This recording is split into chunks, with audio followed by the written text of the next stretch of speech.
तक जब पुरुष की मृत्यु हो जाती है, आवाज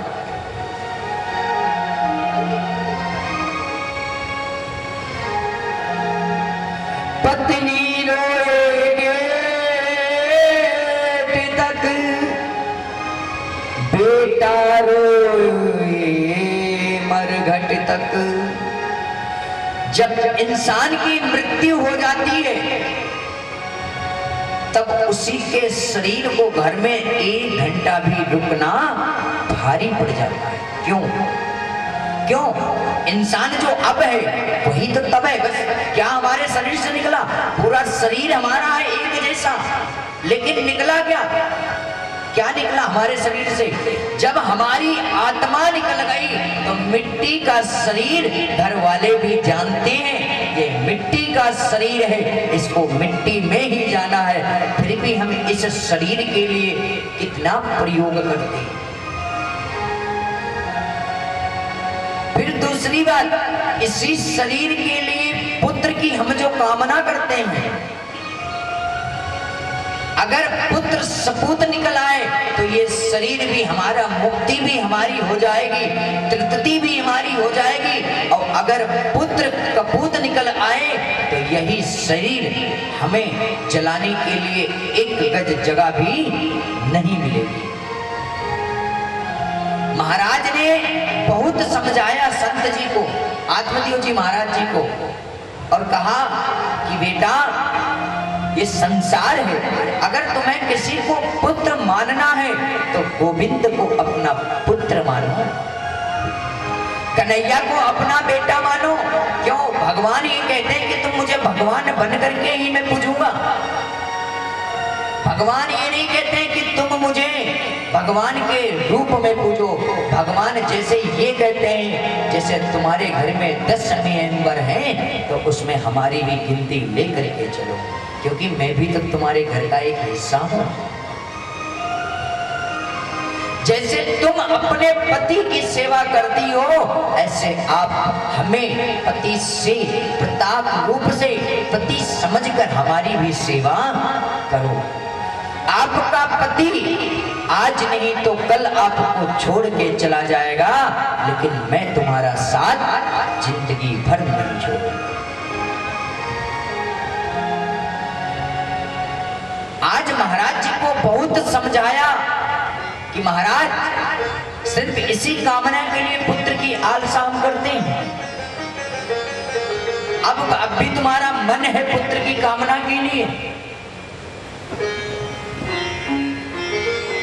पर कहते हैं विपरीत काले विनाशे बुद्धि, जब विनाश का टाइम आता है तो बुद्धि बेकार हो जाती है।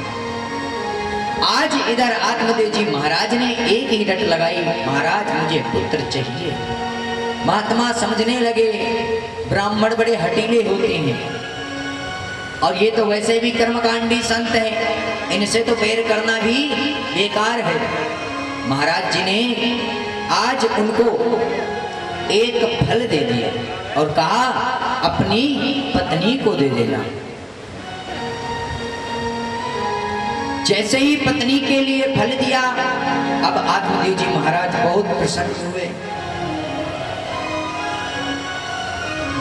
जब प्रसन्न हुए, चले फल को लेकर के घर आए। घर पे आने के पश्चात क्या देखा? पत्नी बैठी हुई थी।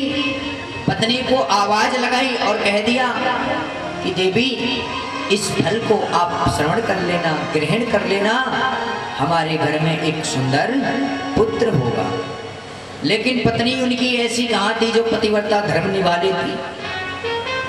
पत्नी ने कहा तुम पता नहीं क्या क्या लेकर के आते हो, इन्हें जा करके रख दो, मैं बाद में खा लूंगी। अब पत्नी बहुत ज्यादा चतुर थी, कहने लगी कि महाराज ये गर्भ धारण करना मेरे बस की बात नहीं है, अभी मैं फल को खाऊं, फिर 9 महीने तक गर्भ धारण करके रखूं और फिर बच्चे का जन्म हो तो लालन पालन करना, ये सब मेरे बस का नहीं है। जैसे इस बात को बोले, मन में विचार किया, धुंधली ने सोचा बहुत कष्ट होते हैं। जाकर के सारा वृतांत अपनी पड़ोस की बहन से बता दिया।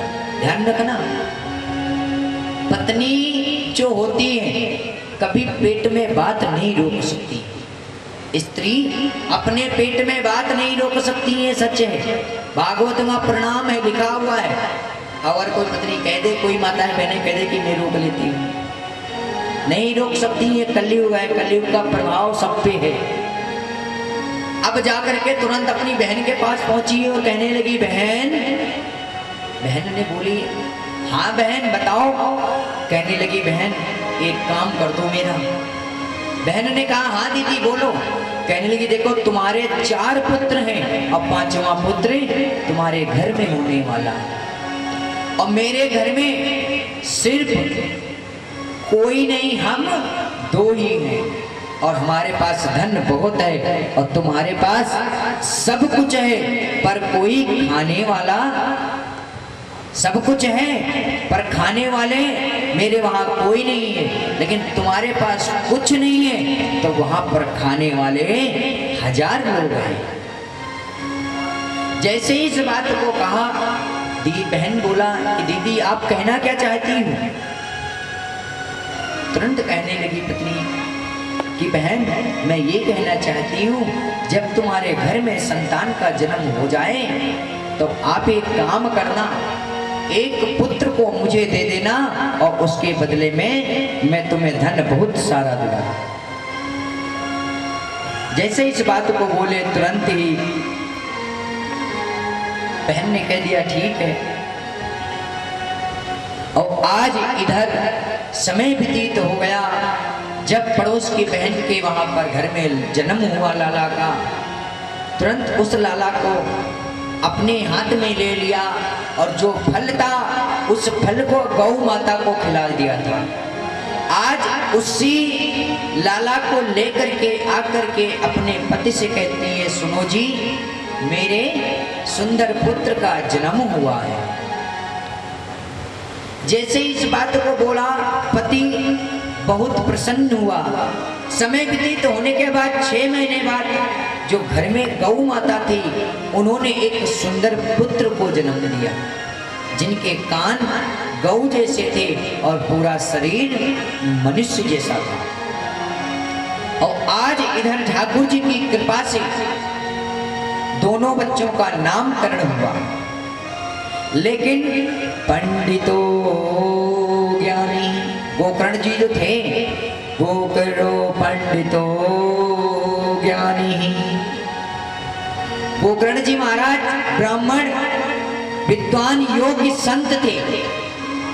और जो पड़ोसन का पुत्र मांगा था, जब नामकरण हो रहा था तो गोकर्ण जी का नामकरण हुआ, उनका नाम गोकर्ण रखा गया। पाई पे बैठना नहीं चाहिए, कोशिश यही हो कि एक समय अन्न का उपयोग करें, भोजन एक बार करें। चाहे वो परीक्षित जी महाराज हो, चाहे कथावाचक हो। और महाराज आप धुंधकारी के लिए जो बात कह रहे हो, आप सच बताओ, आपने कथा, ये बताओ आपने कथा क्या नियम से सुना है? गोकर्ण जी महाराज कहने लगे, महाराज हमने तो लोगों को श्रवण कराई है। गांव वालों से पूछा कि भैया आप ये बताओ कथा को आपने श्रवण किया है? एक गांव वाले कहने लगे, भैया हमने पूरे मन से श्रवण किया है, मन तन धन तीनों से श्रवण किया है। पार्षदों ने कहा कैसे? हमें भी तो बताओ। कहने लगे, जब महाराज हमें कथा श्रवण करा रहे थे तो वहां हाथ जोड़ करके एक आसन पे बैठे रहे और नेत्र हमारे बंद थे। जैसे ही इस बात को बोले, कहने लगे महाराज नेत्र बंद थे तो पक्का तुम्हें नींद आ गई होगी। कहने लगे हाँ झपकी से तो आ गई थी।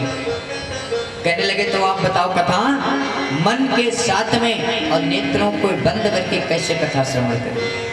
और ये सच है, निंदिया वाई घर में जाती है जहां पर राम भजन हो जाता है, वहां पर वो विघ्न डालने जरूर जाएगी। इसीलिए कथा में या पूजा पाठ में माता निंद्रा देवी का विशेष ध्यान दिया गया है, क्योंकि माता निंद्रा देवी को श्राप लगा हुआ है। जहां पर सत्संग होगा वहां पर नींद का पहरा और नींद का घेरा होगा। अभी हमारी कथा आगरा में हुई थी, सादाबाद आगरा के बीच में हुई थी। खूब बढ़िया पंडाल लगा हुआ था, चकाचक बंसी बज रही थी। यहाँ पर तो ठाकुर जी की कृपा से आनंद ही आनंद है। वहां पर भी आश्रम था, आश्रम के महाराज ने, बाबा जी ने कराई थी कथा। श्री श्री 1108 श्री पूर्णानंद जी महाराज, उन्होंने कथा कराई थी। और हुआ क्या, वो भीड़ आती थी, पूरे गांव की कथा थी। एक गांव में कम से कम 400 घर थे। अब 400 घरों में से एक एक आएंगे तो 400 लोग तो ऐसे ही हो जाएंगे। और हर रोज के वहां जजमान थे, 4-5 लोग जजमान बनते थे। परीक्षित जी को, जैसे मैंने यहाँ बताया कि परीक्षित जी महाराज मैं कभी भी कुछ पूछ सकता हूँ, वहां पर ऐसे ही अम्मा जी वगैरह सब बैठे हुए थे। मैंने उनसे विचार किया, पूछा, मैंने कहा कथा विराम हो गई। 3 दिन की कथा, चतुर्दिन की कथा चल रही थी। बीच में मैंने प्रसंग को रोक लिया। मैंने कहा माता जी, मैंने कहा ये बताओ कथा का प्रसंग कहाँ चल रहा है? तो कहती भैया मेरे गांव में। तो मैंने कहा आपके गांव में तो चल ही रहा है, प्रसंग कहाँ चल रहा है? कह रही भैया व्यास जी माइक दिलवा दिया। मैंने कहा माइक पे बोलो। कह रही व्यास जी मैं तो खंभे का सहारा मिल गया और कूलर की हवा मिल गई, घूंघट को लगा रखा, वह के नीचे आंख लग गई, झपकी लग गई, मैं तो सो गई। मैंने कहा अम्मा जी धन्य हो, कल्याण हो गया। तब कहने लगी भैया बड़ा बूढ़ा शरीर है, अब यहाँ उम्र में कानन से भी कम सुनाई देवे और हाथ पैर तो कीर्तन कर रहे हैं और मुंह पंजीरी मांग रहा है। मुंह में तुम्हारे दांत ना और पेट में आतना, तो राम भजन कहाँ से है जाएगा? फिर मैंने दूसरे भक्त को खड़ा करा। मैंने कहा महाराज आप बताओ प्रसंग कहाँ चल रहा है? उनका बड़ा सुंदर जवाब आया। उन्होंने कहा महाराज मैं बताऊंगा तो जरूर, पहले एक शर्त है। मैंने कहा व्यासपीठ से मैं कह रहा हूँ आपकी जो डिमांड होगी मैं पूरी करूंगा। मैंने कहा जो डिमांड होगी। कहने लगे महाराज मैं कथा का प्रसंग बताऊंगा कहाँ पे चल रहा है और कौन कथा किसको श्रवण करा रहा है, लेकिन जो तुम्हारे गले में, हमारे गले में मोतियों की माला थी 8, सारी कथा में बट गई। कहने लगे ये बड़ी सुंदर माला है बिहारी जी की, पहले हमें आप वचन दो, अपने गले की माला उतार के मेरे गले में धारण कराओगे तो मैं बताऊंगा। मैंने कहा भैया हम पे एहसान कर रहे हो। मैंने कहा भैया आप हम पर एहसान कर रहे हो, ध्यान रखना मैं यहाँ प्रसंग छोड़ा है, पूछूंगा कहाँ पे चल रहा था। तो मैंने कहा भैया ठीक है हम दे देंगे, प्रसाद ही है। उन्होंने बड़ा सुंदर जवाब दिया। कहने लगे महाराज सूर्य वंश की कथा आपने श्रवण करा दी। चंद्र वंश में चल रहे थे, गोकुल में नंद बाबा के घर ठाकुर जी महाराज का आगमन हो गया। तो मैंने कहा आगमन हो गया था, इसके बाद ठाकुर जी का जब आगमन हो गया तो ये बताओ उसके बाद कथा कहाँ थी? ये तो दुनिया जानती है। कह रहे हैं उनके घर में माया जाली कन्या का जन्म हुआ था। उसी कन्या को लेकर वसुदेव जी महाराज मथुरा जेलों में पहुंच गए। कंस आया, जैसे ही कंस ने उस कन्या को हाथ में लिया और कन्या उनके हाथ से अंतर ध्यान हो गई और आकाशवाणी हो गई कि तुम्हारा काल तो जन्म ले चुका है, जहां उसे जाना था वहां वो पहुंच गया। मैंने कहा बड़ा सुंदर जवाब आपका। भाई आए, उनको अपने गले से व्यासपीठ से ही माला उनके गले में अर्पण कर दी। मैंने कहा महाराज और बताओ हमारे लायक कोई सेवा? कहने लगे नहीं महाराज बस यही सेवा, ये प्रसाद मिल गया, अब हमारा जीवन सुधर गया। मैंने कहा भैया पहले तो बिगड़े हुए, करे हाँ थोड़ा बहुत तो है, पर अब पूरा सुधार लिया। तो ऐसे ही कथाओं में श्रवण करने की जो भ्रांति होती है अलग अलग होती है। आज पार्षदों को गोकर्ण जी महाराज ने जिद करने लगे और कहने लगे, प्रभु कथा हमने भी श्रवण करी और आपने श्रवण कराई है, क्यों ना मुझे भी साथ ले चलो।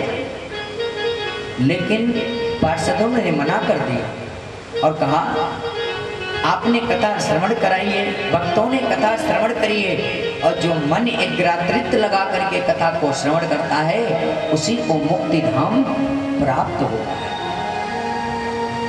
सर्वप्रथम संतों ने ये भी बताया है, आजकल बीपी की बीमारी बहुत चलती, बीपी लो होना और हाई होना।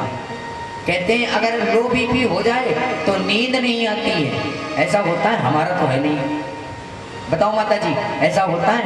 अगर बीपी लो हो नींद आती नहीं आती? आती है ना।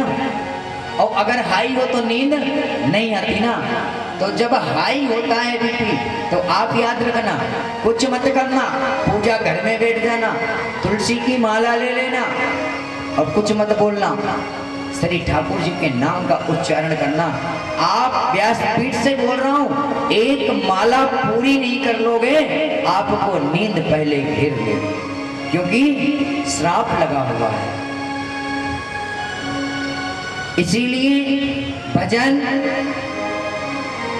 पूजा पाठ हमेशा भगवान की भक्ति, चाहे 2 सेकंड करो, आप 1 मिनट करो, लेकिन मन के साथ में करो।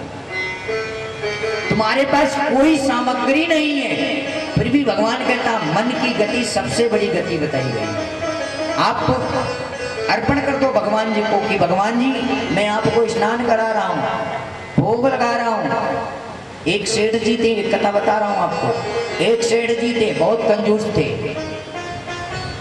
एक महाराज जी से मिले और कहने लगे, महाराज मैं जब पूजा करने बैठता हूँ तो मेरे मन में अजीब अजीब बातें आती हैं, और मेरे पास सब कुछ है, भगवान की कृपा से, लेकिन मेरा मन नहीं होता है। महाराज ने कहा, अगर आपका मन नहीं होता है तो चढ़ाते ही क्यों? और जब तुम्हारा मन नहीं है तो भगवान तुम्हारा दिया हुआ स्वीकार भी नहीं करेंगे। जैसे इस बात को बोले तुरंत कहने लगे, महाराज कोई ऐसा उपाय बता दो जिसको करने से भगवान हमारी भक्ति से प्रसन्न हो जाए। महाराज जी ने कहा, एक काम करो सेठ जी, मन की गति पूजा कर लो, जो मन से पूजा होती है। कहने लगे, वो कैसे होती है? कहने लगे, अपने घर में एक लड्डू गोपाल जी को ले जाना और क्या कहना कि भगवान आओ मैं तुम्हें जल से नहला रहा हूँ, दूसरी बार तुम्हें वस्त्र धारण करा रहा हूँ, श्रृंगार कर रहा हूँ, भोग लगा रहा हूँ। ऐसे सेठ जी महाराज 8 दिन तक रोज करते रहे। 1 महीना व्यतीत हो गया, 2 महीने व्यतीत हो गए, 3 महीने व्यतीत हो गए, 6 महीने तक कंटिन्यू महाराज जी ने पूजा सेठ जी ने करी ठाकुर जी की। अब मन से पूजा कर रहे, कुछ दे तो नहीं रहे हो भगवान जी को, और मन के ही भगवान जी हैं, ध्यान देना। उनके पास सब कुछ था पर दिल नहीं था, मन नहीं था, तो उनके पास कुछ नहीं था। धन वगैरह लाना चाहते, हर चीज ले आते, पर दिल और मन नहीं था तो कहां से आ जाता। तो आज ठाकुर जी महाराज का वो पूजन कर रहे हैं। 6ठे महीने का लास्ट समय चल रहा था और क्या कह रहे हैं, आओ मेरे श्याम लगाऊं तुम्हें भोग। हे मेरे ठाकुर जी महाराज, मैं तुम्हें स्नान करा रहा। सबसे पहले उन्होंने मन से ही कह दिया मैं स्नान करा रहा हूँ। फिर दूसरा कह दिया कि ठाकुर जी मैंने तुम्हें वस्त्रों को धारण कराया।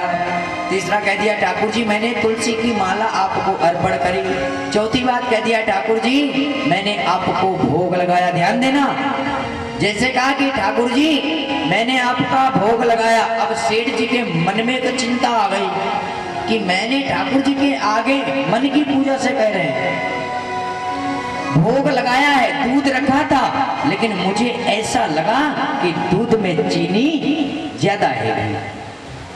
अब जबकि मन से कर रहे हैं, लेकर के कुछ नहीं रख रखा है, जैसे ही मन से ऐसा बोले कि ठाकुर जी मैंने आपका भोग लगाया, अब इसमें मैंने थोड़ी सी चीनी डाली, लेकिन ठाकुर जी चीनी तो मेरी ज्यादा हो गई।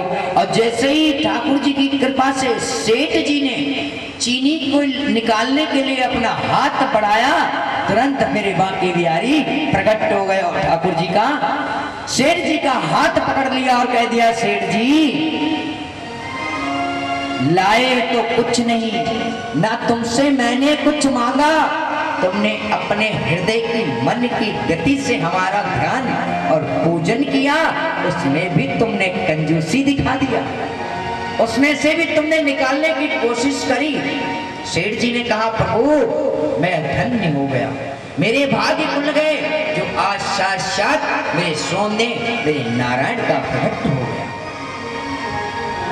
आज सेठ जी ने ठाकुर जी के चरणों में अपना मस्तक टेक दिया और इतनी गलतियों की क्षमा मांगी कि आज भी श्री राम भजन में लगे पड़े हैं और संसार की माया मोह से दूर हो गए। तो ये मनुष्य का जो जीवन है ये अंधकार भरा हुआ है। अंधकार जो हमारे अंदर है ये कैसे दूर होता है? सत्संग से दूर होता है, भक्ति भाव से दूर हो जाता है। अब हम सनातने हैं, सनातनों का जो एक प्रकोप मूल देखा जाए तो वो क्या है? हमारे बच्चे जो होते हैं उनको संस्कार कैसे मिलेंगे? आगे आने वाले कलयुग में 5000 वर्ष कलयुग व्यतीत हुआ है, 4,32,000 कलयुग की उम्र है। जब कलयुग 2,83,000 पहुंचेगा तो 10 साल की लड़की नानी बन जाएगी। ये कलयुग का प्रभाव रहेगा। तो बताओ ये सनातन धर्म का जो हम प्रचार करते हैं या भक्तों के लिए किस लिए करते हैं? इसीलिए करते हैं कि जो बड़े बूढ़े हैं, माताएं बहनें हैं, जिनको अपने धर्म के बारे में नहीं पता, पुराणों के बारे में नहीं पता, ग्रंथों के बारे में नहीं पता, इंग्लिश मीडियम में पढ़ने लगे हैं। इंग्लिश के अलावा वो अपने सनातन धर्म को, भागवत जबकि बच्चा बच्चा जानना चाहिए अभी, लेकिन इस कलयुग में ऐसी बुद्धि कर दी है इंग्लिश मीडियम के पर्पस से, जो अपनी संस्कृति को भूल करके अंग्रेजों के पर्पस से चल रहे हैं। जबकि बताया गया है आप इंग्लिश मीडियम पढ़ाई करो, खूब करो, कोई दिक्कत नहीं है, लेकिन सनातन होने के धर्म में आपका फर्ज बनता है कि श्री गणेशाय नमः 1-2 श्लोक तो आपको याद होना ही चाहिए।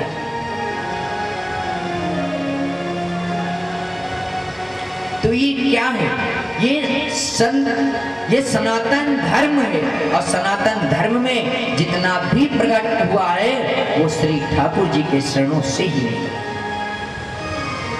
बोलो बांके बिहारी लाल की जय। और जब बुढ़ापा आता है तो 3 जगह से टेढ़े पड़ जाते हैं। सबसे पहले कलयुग में आंखों पे चश्मा चढ़ जाता है और हाथ में लाठी और कमर हो गई टेढ़ी, अब ना बैठा जाए जमीन पे।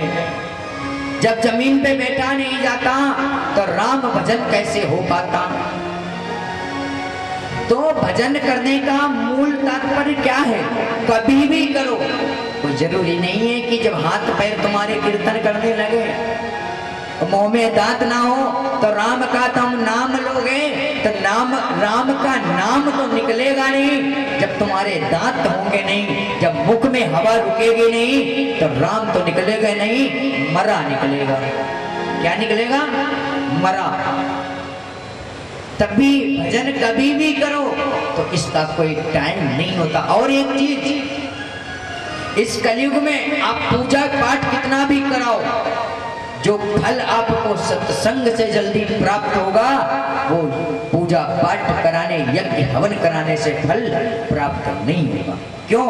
स्वयं ठाकुर जी ने कहा है कि मैं अपने सत्संगियों को, अगर सत्संग में कोई भक्त जाता है अरदास लेकर के और कंटिन्यू सत्संग में लगा रहता है तो समझ लो उसकी हर इच्छाएं, हर कामनाओं को मैं अवश्य पूर्ण करता हूं। तो ये सत्संग ही हमारे जीवन को सुधारता है। अभी हम पूजा पाठ कराएं, वेद मंत्र बोले, आपको नहीं समझ आएगा। अगर हम वेद मंत्र बोलते हैं तो बिल्कुल समझ नहीं आएगा, क्योंकि वेद मंत्र 4 वेद हैं हमारे धर्म में, श्री शुक्ल यजुर्वेद, अर्थवेद, ऋग्वेद और सामवेद। अभी इन वेदों के नाम ही इतने कठिन हैं जो आप बोलना चाहो तो नहीं बोल पाओगे। 18 पुराणे बताई गई हैं, लेकिन आप वेदों की महिमा देखोगे तो बहुत अलग है। वेद के जो मंत्र हैं वो मंत्र एक लोहे के चना की तरह है। एक बार अगर तुमने पढ़ लिया, अगर दिमाग में बैठ गए हैं तो बोल पाओगे। वैसे आप कितना भी देख करके बोलो, आपको एक शब्द शुद्ध नहीं बोल सकते। इसी पर्पस से ही भागवत की रचना करी गई थी, क्योंकि भागवत भी संस्कृत में थी, फिर इसका उल्लेख हिंदी में करा गया कि जो भक्त होते हैं, संसार कलयुगी लोग होते हैं, अगर इसको श्रवण करेंगे तो उनके हृदय में जो अंधकार भरा पड़ा हुआ है वो निकल जाएगा और उजाला का दीप हमेशा जल जाएगा। कौन चाहता है कि हमारे घर में अंधकार रहे? सब यही चाहते हैं कि भगवान हमारे परिवार में खुशियों का माहौल हमेशा बना रहे, और यही चाहते हैं कि ठाकुर जी हमसे जितना हो सके उतना आप अपनी सेवा करा लेना। इसीलिए भजन और भोजन हमेशा टाइम पर करना चाहिए। जैसे हमें भूख की तड़प लगती है, हम अपने पति पत्नी या माँ से कहते हैं कि माँ भूख लग रही है, ऐसे एक तड़प ठाकुर जी के लिए होनी चाहिए। अगर तड़प है हमें तो समझ लो ठाकुर जी हर जगह है, और अगर तड़प नहीं है तो आप घर में क्या वृंदावन चले जाओ, वहां पर भी ठाकुर जी तुम्हारे लिए नहीं है। बोलो बाकी बिहार लाल की। और क्या कहते हैं? भजन करो मस्त जवानी में, बुढ़ापा किसने देखा,